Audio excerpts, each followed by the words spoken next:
plagued with crime. Nobody moves! When hope is gone and help is out of reach. Please help me. Hey, get off the car, you bum! Only one man can stand in the way of evil. Look! I'm a crime fighter! Hello guys. Welcome back to Cult Classic Recaps. Today we are going to explain a comedy, action movie, titled The Blankman, released in 1994. But before we begin, make sure to like the video and subscribe to our channel. So let's begin. As kids, Daryl and Kevin Walker grew up as fans of the television series Batman. Now grown up, Daryl is a clumsy, nerdy repairman, while his brother Kevin is a tabloid news cameraman. They both live with their grandma Walker, who is an avid supporter of Alderman Marvin Harris's anti-corruption mayoral campaign, as evidenced by Harris publicly refusing a bribe from mobster Michael to suit Minnelli. Kevin is interested in getting out of making tabloids and doing a serious story about Minnelli, but attempts to do so are shot down by his boss, Larry Stone, a perverted tabloid news junkie. Daryl is overly optimistic, almost childlike, naive to the harsh realities of living in the inner city, such as the crack house next door, but is a brilliant inventor. Having a robot assistant named J5, and with one of his experiments accidentally allowing him to create bulletproof clothing. One night, their grandma is murdered by Minnelli's henchmen. The murder is what opens Daryl's eyes to the urban decay all around him. He begins to fight crime by boldly saving an elderly transit passenger from being mugged, but makes a dumb mistake storming the crack house next door to rebuke the gang members. He then decides to become a vigilante superhero, using his technical expertise to create weapons and gadgets for his crime-fighting crusade, all under the annoyance of Kevin. After Daryl is nearly killed trying to protect a citizen on the street and is arrested by the cops who ridiculed him after he demanded to see the police commissioner, Kevin takes Daryl to see a psychiatrist. It doesn't work in Kevin's favor, as Daryl denies being a superhero and puts the blame on Kevin, whom the psychiatrist then attempts to psychoanalyze. Kevin changes his mind and goes along with the fantasy, believing that it's Daryl's way to cope with the murder of their grandmother, but under the guidance of starting a neighborhood watch instead. When a girl tells them of a pregnant woman trapped in an elevator, Daryl arrives as his superhero alter ego.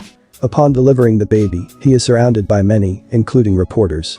Asking for his name, Daryl just stares. Kevin says he's gone blank, to which everyone interprets this as his name. Blankman.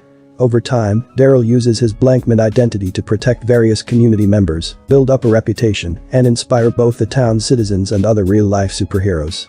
One person interested in him is Kimberly Johns, a fellow reporter that Kevin hopes to win the affection of. When Kimberly wants to know if it's possible to get an interview with Blankman, Kevin begs Daryl to allow her to interview him. He relents, on the condition that she wear a carnation.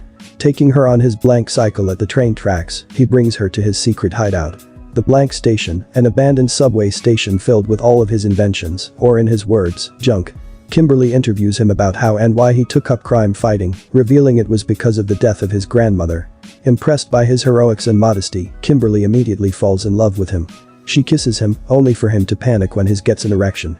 Mayor Harris attempts to bring in outside money to pay the IOUs the city has been giving its workers, and requests that Blankman be there to protect the people and receive a special award. As the money is released, Minnelli's henchmen storm the bank and take the mayor hostage, threatening to detonate explosives.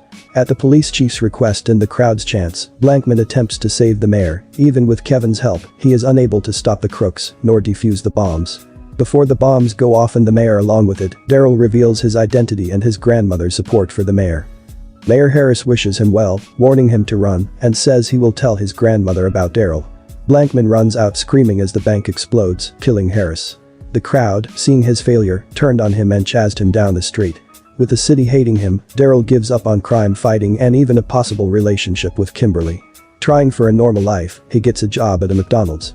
Wanting a great story, Larry Stone manages to contact Minnelli and trades knowledge of Blankman's love for Kimberly in exchange for an exclusive interview. In the midst of doing research on Minnelli and Daryl's grandmother's death, Kimberly realizes his true identity and calls Kevin with the news, only for Minnelli to take Kimberly hostage. Thinking he is talking to Blankman, Minnelli threatens to kill Kimberly if Blankman doesn't show up. Kevin rushes to Daryl's workplace with the news, but Daryl refuses to help until Kevin reveals Minnelli killed their grandmother. They leave and change to their superhero identities. Blankman, and with Kevin agreeing to wear a costume himself, the other guy. The two heroes rush to the TV station, where Minnelli has murdered a reporter and is threatening others, including Stone. The two engage in a fight with Minnelli's goons, but they lose. They are placed in a water tank and left to drown, with Stone and Kimberly chained up and left to die, and Minnelli having hidden bombs to destroy the building. Blankman calls J5 to save them, and succeeds. The duo then finds the bombs in the women's bathroom and stuffs the explosives inside J5. While he frees Kimberly, Stone is left behind, as a joke by other guy. Once outside, the explosives detonate, destroying J5. Distraught, Blankman swears revenge. Tracking Minnelli to his factory hideout, Blankman and other guy prepare for the final battle. Other guy is overconfident and gets wounded because his costume is not bulletproof. Blankman then defeats Minnelli's goons with his electric nunchucks and activates his jet-powered rollerblades to capture Minnelli, delivering him to the police and finally avenging their grandmother's death. Blankman, this time with other guy, is once again acknowledged as a hero by the people and receives the Mayor Harris Award for outstanding community service at a ceremony in their honor, while other guy receives a Blankman t-shirt, much to Kevin's disgust. After the ceremony, Kevin introduces Kimberly to Daryl. The two make light conversation until Kimberly pretends to see a purse snatcher, which puts Daryl on high alert. It was actually a trick, as Kimberly reveals she already knows that Daryl is Blankman. To prove it, she kisses Daryl, causing him to fall to the ground embarrassingly like before. The film ends with a shot of a banner that reads, "We love you Blankman and the other guy." Overall, The Blankman is a great movie to watch, and the storyline is also fantastic. So make sure to check it out. The total rating of this movie is 5 out of 10, so check out this movie and let us know in the comments section how you feel about this movie. Don't forget to like the video and subscribe to the channel and hit the notification button so you will never miss out on any videos like that. Check out these videos on your screen. Until then, take care and we will meet you in our new video.